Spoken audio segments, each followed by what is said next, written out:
दोस्तों अस्सलाम वालेकुम। हम ये मकाई वाले के पास हैं।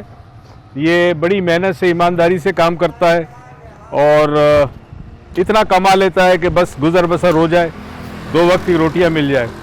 तो ये जो मकाई के दाने इसको पकाता है ये रेत में।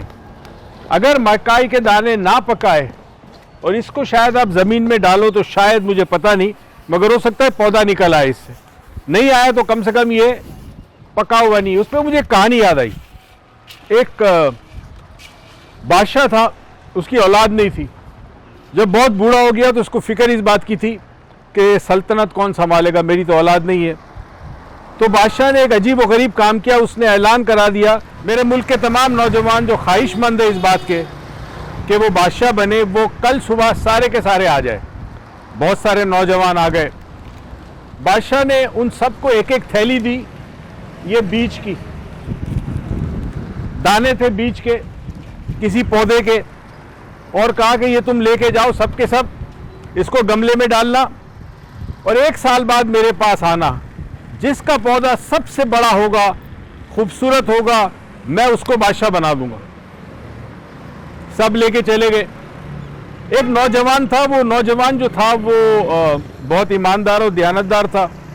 उसने डाला गमले में बीज को, 4, 5, 6 दिन, 10 दिन गुजरे, कोई पौधा नहीं निकला। उसने ये अम्मा से कहा कि अम्मा ये समझ नहीं आ रही, ये बीज गलत हैं, ख़राब हैं, क्या है, मेरा पौधा नहीं निकलता, मैं क्या करूं। अम्मा ने कहा बेटा सब्र कर, अगर निकलना होगा तो निकलेगा, नहीं तो छोड़ देना। 1 साल गुजर गया।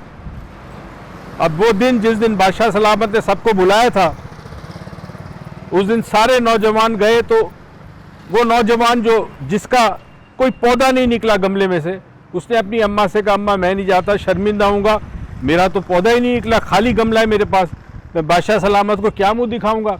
माँ ने कहा नहीं बेटा, जो सच है वो सच है, तू ये खाली गमला लेके चला जा, बादशाह सलामत से कहना, माफ़ी मांगना कि जी मैं पौधा नहीं निकल सका मेरे बीच में से।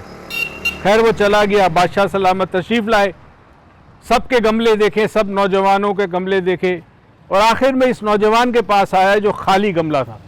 सबके तो बड़े पौधे निकले हुए थे। बादशाह ने कहा, उससे पूछा उस नौजवान से कि तेरा गमला ऐसा क्यों है, पौधा कहाँ है, तूने बीज नहीं डाले थे। उसने कहा बादशाह सलामत मैंने बीज डाले था, मैंने पानी भी डाला था, बड़ी कोशिश की, मगर कोई इसमें से पौधा नहीं निकला।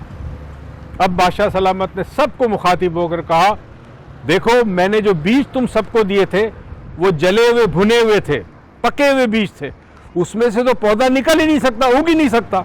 तुम सब बेईमान हो।